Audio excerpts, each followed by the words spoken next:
guys. So it's day 2 in the hospital and they just woke up. Hey. So as I said yesterday, they're planning on doing an endoscopy today to check on the tube, and we didn't know what time that was going to happen, but I woke up and they said they're ready for me, so that's going to be right away this morning now. So hopefully that will tell us what's going on.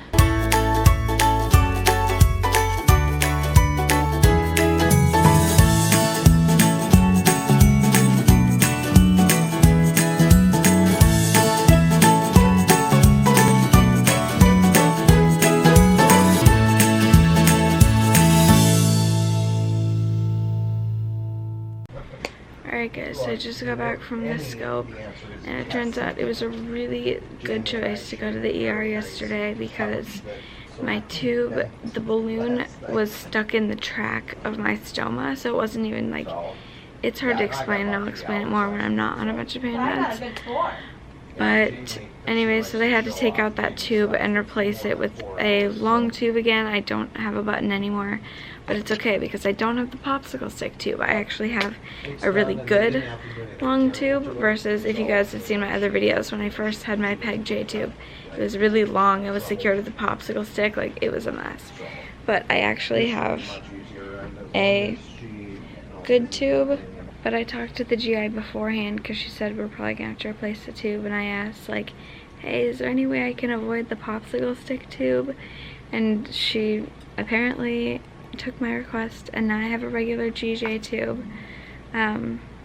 They're controlling my pain pretty well. So basically the tube, the button had deflated some and was stuck inside of the track in between my stomach and like my skin, so it was sitting inside of the track, which was what's causing a whole bunch of pain.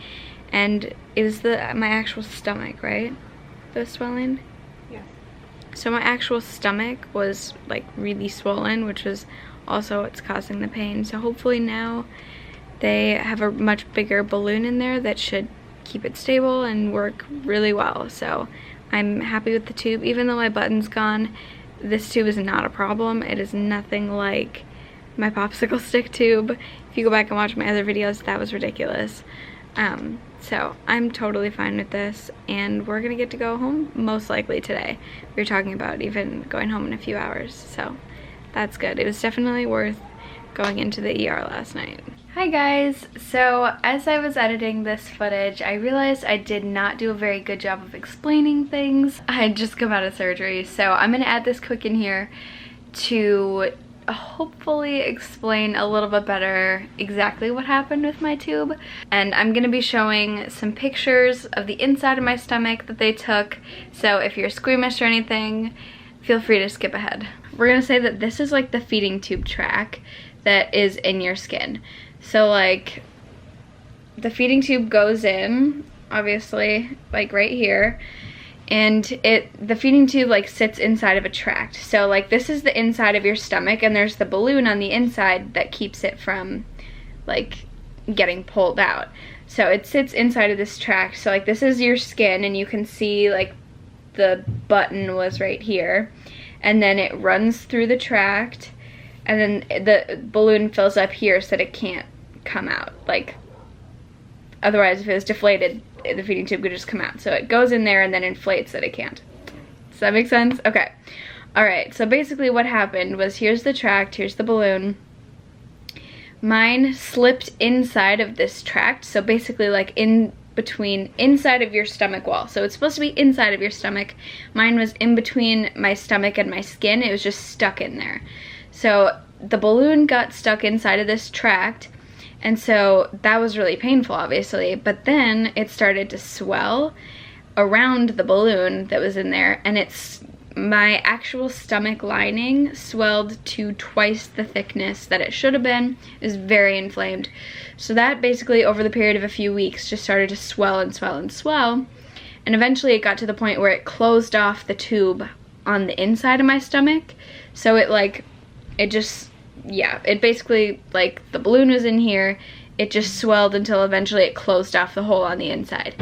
Now, that was why whenever I would put medicine into my G-tube, it would come out of the balloon and just sit inside of this pocket of swelling because it closed it off and it couldn't get.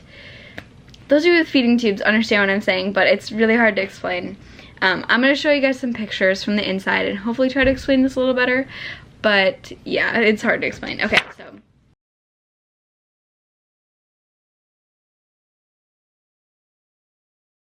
This is what the tube should look like. This is my stomach wall, and the balloon is inflated to keep it from coming out of the hole. So the opening for the G tube is like right around the bottom of the balloon, but the J tube is actually another tube that comes out and goes all the way. It just extends farther into your intestines, so it doesn't sit in your stomach. So that like extends, but the G tube, things come out of the G tube right at the end of this balloon.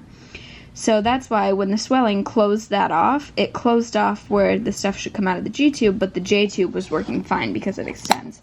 So basically that's what it looks like now. This is what it looked like when they came in. She drew a circle, that's where the balloon should have been.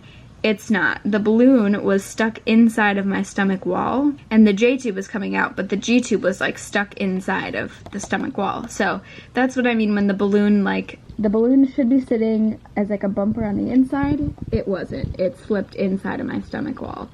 So that's what kind of happened, and that's what was causing so much pain. So hopefully I explained that a little bit better. It's kind of a tricky thing to explain, to kind of visualize to people who don't understand feeding tubes, but I tried. But if you have a feeding tube, I'm sure you understand what I'm saying. If not, I hope my explanation was clear. But if you have any more questions, I'll be happy to answer those in the comments. Getting some rest. I just had some pain meds, so I'm feeling better. Excited to go home. I was worried that I was gonna be here for days and days, but luckily it was a super quick trip and they figured out everything that was wrong, and hopefully I should start feeling much better after this. There's a bigger balloon I've just had issues the whole time I had my button, so hopefully this will fix all of that and I'll start feeling better really soon. So it's bleeding quite a bit, but this is the tube. I just secured it with some tape and I'm hooked up to feeds now, so as long as feeds go well, we shouldn't be here for much longer. Two other things I forgot.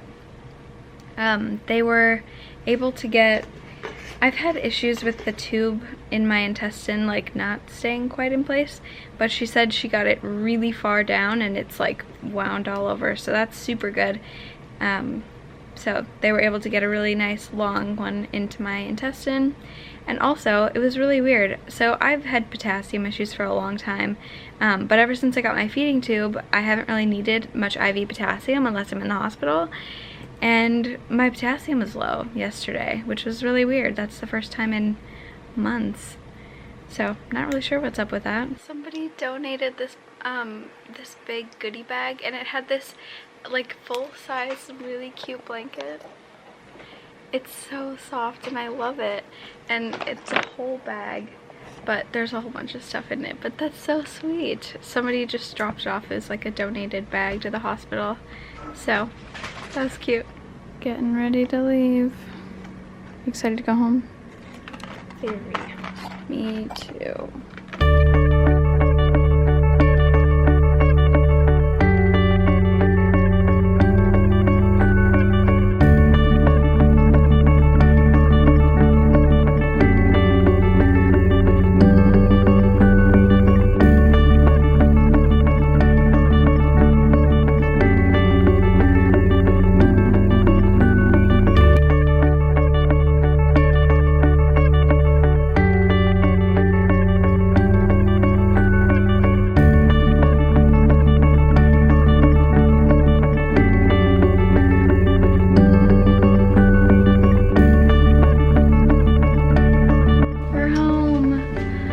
It's almost time for pain meds. It's like 6 o'clock and I'm due in an hour.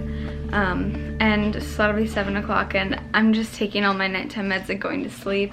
I slept almost none last night.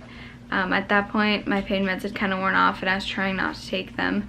So I was kind of up, and then I had to take my sleeping medicine through a pill. So it went into my stomach, and I have gastroparesis, so it did not absorb like until the morning. So I woke up really early for my, what actually turned into surgery, but for my endoscopy. When I went to bed, my meds hadn't kicked in yet, but they kicked in some point early morning. And so the entire time I was sitting in pre-op, I was like falling asleep with my blanket. So it went by really fast, and then I got an actual nap.